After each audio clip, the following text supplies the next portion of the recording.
Hello friends. Last time we stopped page number 67, second paragraph.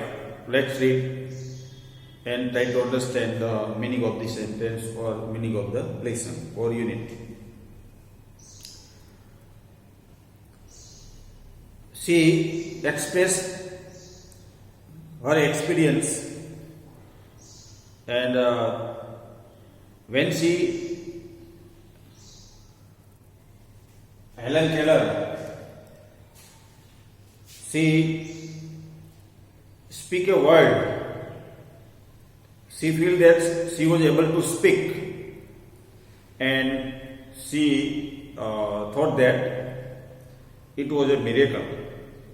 For her, it was miracle.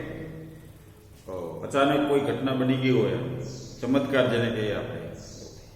Next, let's start. Here she writes, when I study seriously, then she studied seriously. એટલે બધું વાંચવાનું, લખવાનું, typing કરવાનું. It seems more like play than work. એટલે કામ કરતા એમ કે રમત કરતા ઈજી લાગે તમને, seriously. Whenever anything delighted or interested me,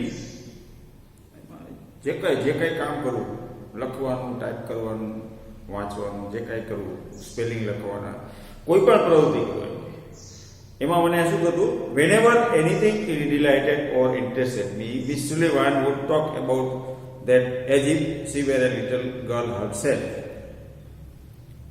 I love you teacher એના વિશે જ લખે છે. એટલે શું કહે છે, whenever એટલે જ્યારે ત્યારે. Whenever anything delighted or interested me, Miss Sullivan would talk about that.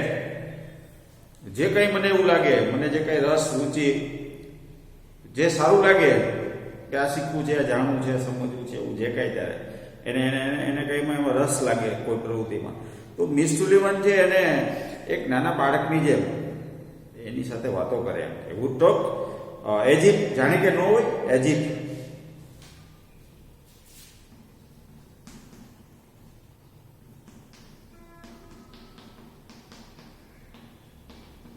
આવું ગુજરાતી થતું હોય છે, એક પ્રકારનું સંયોજન છે. જાણે કે ન હોય એ મારી સાથે Miss Sullivan would talk with Helen Keller about whatever she thinks or interested in, that or who, as if she were a little. As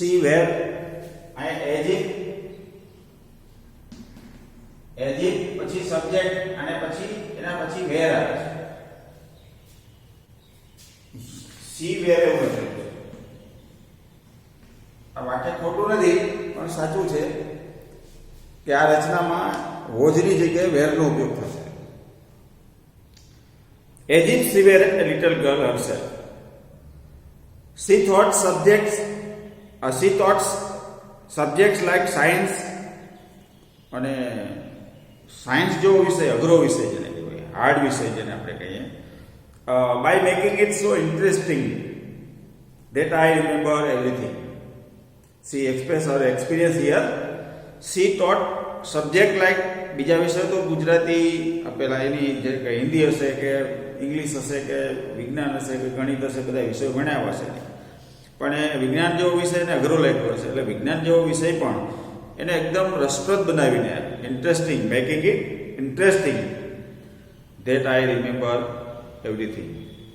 Helen Keller લખે છે કે આજે એ પણ મને બધું યાદ છે, everything. Finally, my teacher began teaching me read. એમ કરતા પછી એને finally my teacher Annie Sullivan began teaching her to read. એને વાંચવાનું શીખવે છે. I first read raised letters. ઉપસેલા, રેઝ એ પ્રકારના ડોટથી બનાવેલા હોય, રેજ અક્ષર, એને આંગળા ફેરવી અને વાંચી શકે.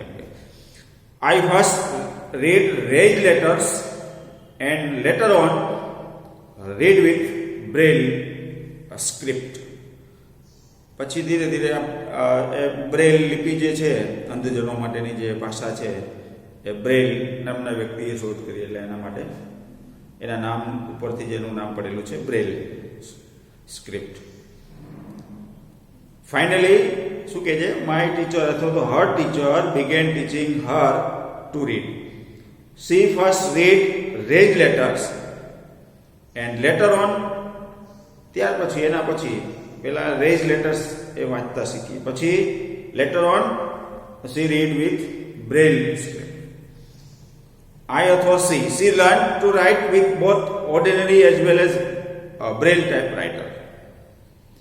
પછી એ વખતે ટાઈપરાઇટરની ડિમાન્ડ વધારે હતી, એટલે એ વખતે ઓર્ડિનરી ટાઈપ જે આપણે સામાન્ય હિન્દી હોય કે ઇંગ્લિશ હોય જે કંઈ ટાઈપ કરતો, as well as Braille typewriter, બંને પ્રકારના ટાઈપરાઇટરનો ઉપયોગ કરી શકતી હતી. પછી બ્રેલ લિપિ જે લખ્યું હોય તો એનું પણ ટાઈપરાઇટર અલગ આવે, તો એ પણ લખતી હતી. આઈ વોઝ, આપણે સી પણ વાંચી, I was well on my path to becoming well educated person. I was provided all the possible opportunities to develop my ability and I made maximum use of them. શું કહે છે? I was well on my path to becoming a well educated person. હું જે શીખી રહી હતી, હું જે તૈયારી કરી રહી હતી, હું જે કરી હતી, ભણતી હતી, એટલે હું મારે રસ્તે બરાબર હતી એ વાત માટે. I was provided all possible opportunities. અને મને મારા માતા પિતા તરફથી, એના ટીચર તરફથી જે કાંઈ સવલતોની જરૂર પડે હતી એ બધી મને એ મળી જતી. શું કરવા માટે? To develop my abilities.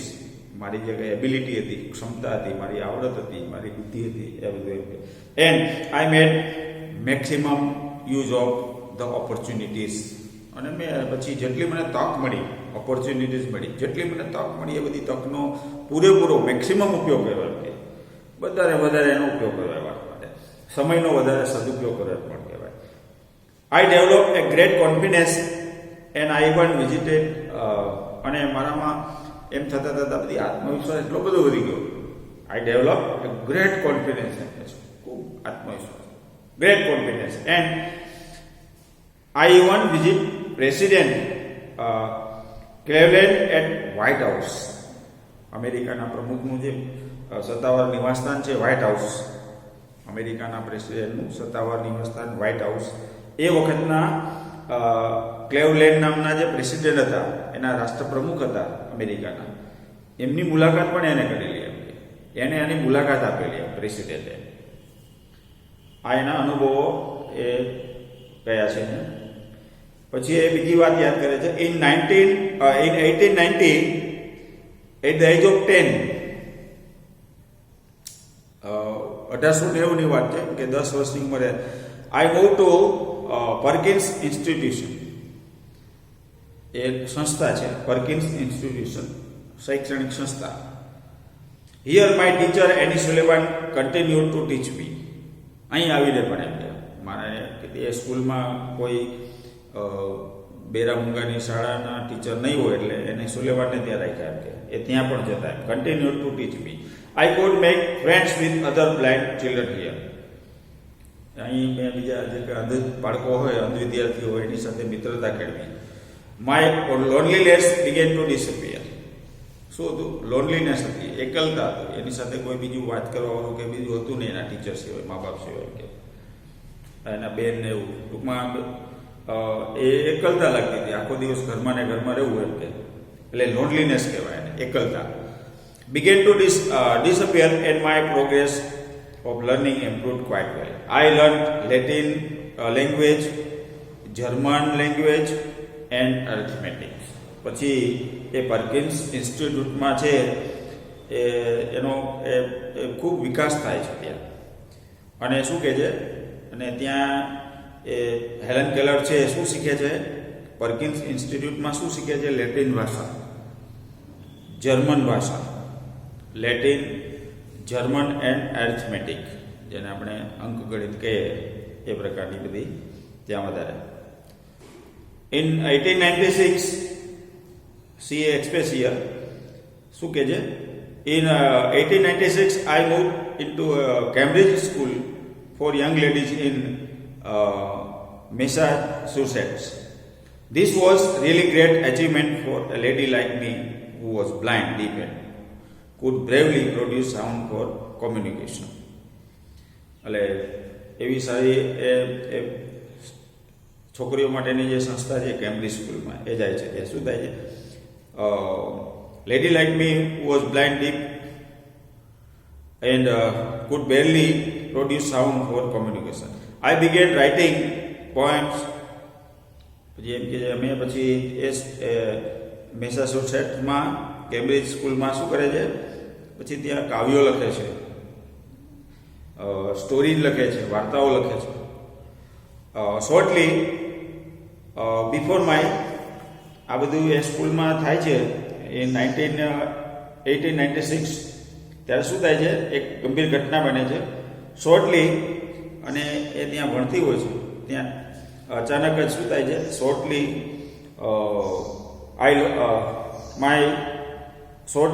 Before my examination I lost my father. એટલે પરીક્ષાની તૈયારી ચાલતી હોય છે ત્યાં જ એના એટલે પરીક્ષાના સમયમાં જ એના પિતાજી ગુજરી જાય છે. I lost my father. Although emotionally disturb, કોઈ પણ વ્યક્તિ બની શકે, આવી ઘટના બને અચાનક કોઈ બાળક માટે, માતા પિતામાંથી કોઈનું કે કોઈનું મૃત્યુ થાય સ્વજનનું, તો એ ડિસ્ટર્બ થાય, ઇમોશનલી ડિસ્ટર્બ થાય, લાગણી દુભાય, એટલે લાગણીને એને ઠેસ પહોંચે. ઇમોશનલી ડિસ્ટર્બ એ પરીક્ષા હોવા છતાં પરીક્ષાના સમયમાં જ આવી ઘટના બને છે. એટલે ઇમોશનલી ડિસ્ટર્બ થઈ શું કે છે, I did my best in the examination. છતાં પણ મેં પરીક્ષામાં એમ કે એ સારું પરિણામ લાવી આવવા માટે. My teacher could not accompany me to examination hall. અને એની પરીક્ષા સામાન્ય વિદ્યાર્થી જેવી પરીક્ષા ન હોય, એમ કે એ બ્રેલ સ્ક્રિપ્ટ પ્રમાણે હોય અથવા તો અન્ય સિસ્ટમ પ્રમાણે.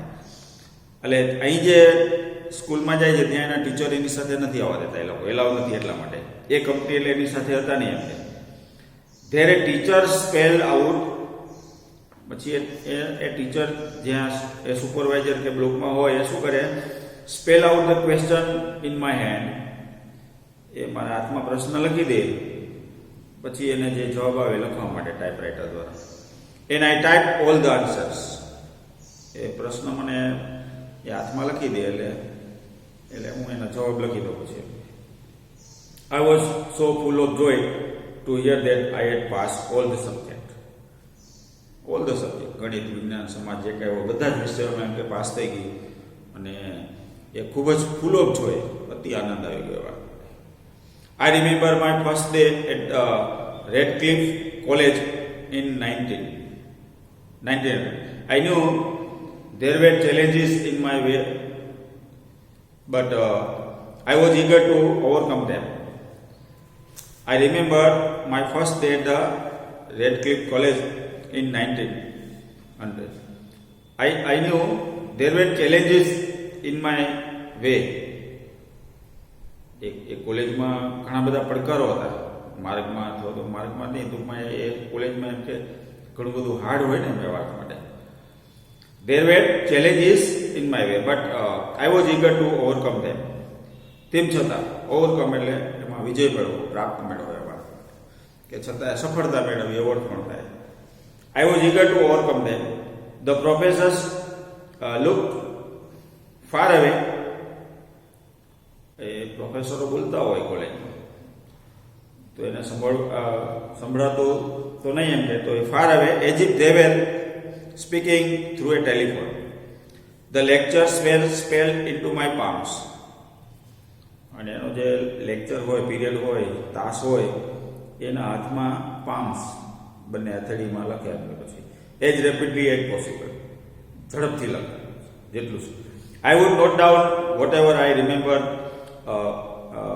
when I went back home. પછી ઘરે જઈને યાદ કરી લો શું લખ્યું હતું ટીચરે કે પ્રોફેસરે કે સુપરવાઇઝરે હાથમાં. Here I began to write about my life. અને પછી ટાઈપરાઇટરને લખવાનું બધું શરૂ થયું. પછી એને પોતાના જીવન વિશે લખવાનું શરૂ કર્યું. Here I began to write about myself અથવા તો my life. I wrote the story both in braille and on a normal typewriter.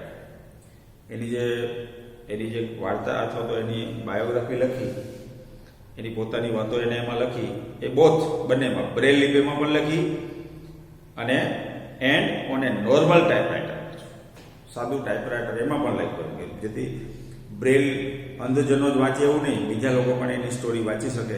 એટલે અંધો માટે તો એને સ્ક્રિપ્ટ બ્રેલ સ્ક્રિપ્ટમાં લખી છે, સાથે સાથે સાદા ટાઈપરાઇટરમાં પણ લખ્યું કે જેથી કરીને લોકો પણ વાંચી શકે. The story of my life was edited by John Massey. અને એનું જે એડિટિંગ કરેલું છે એનું જોન મેસીએ એમ કે એને સ્ક્રિપ્ટ રાઇટિંગ લખી આપી. The writing was published in a magazine in 1903 and I was paid for it. અને પાછું એ રાઇટિંગ વોઝ એટલે મારો જે લેખ હતો અથવા તો એની જે સ્ટોરી હતી એ છાપામાં મેગેઝિનમાં પ્રસારિત થઈ 1903માં.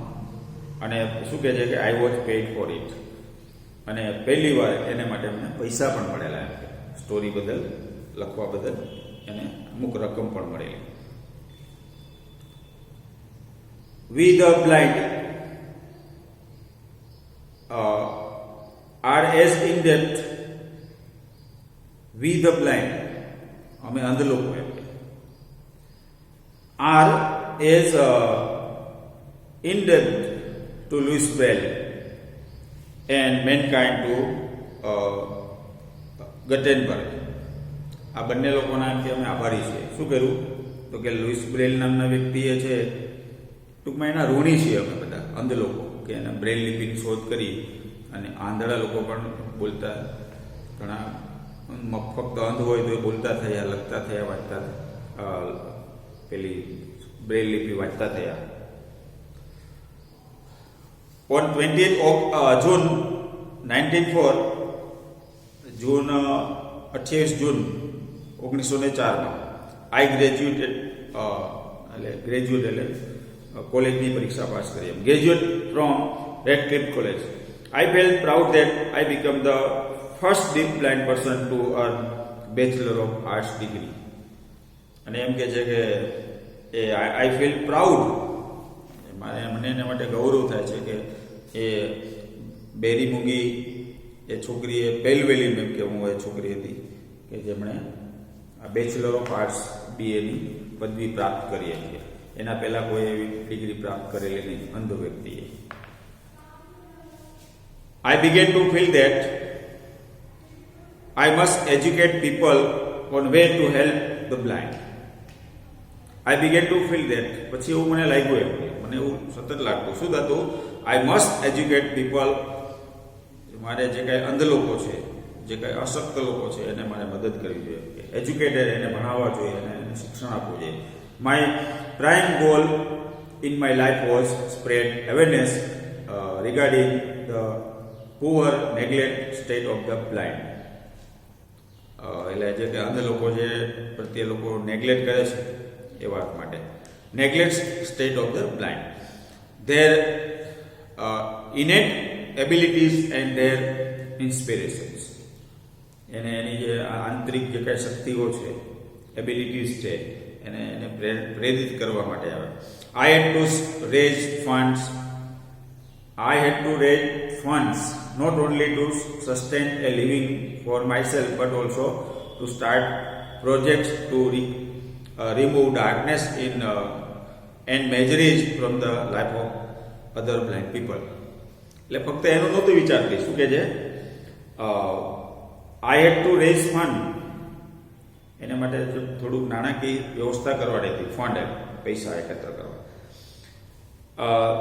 Not only to sustain a living for myself, ફક્ત મારા જીવન પૂરતા જ પૈસા મળે એવું નહીં, એ પૈસા બધા શેને માટે?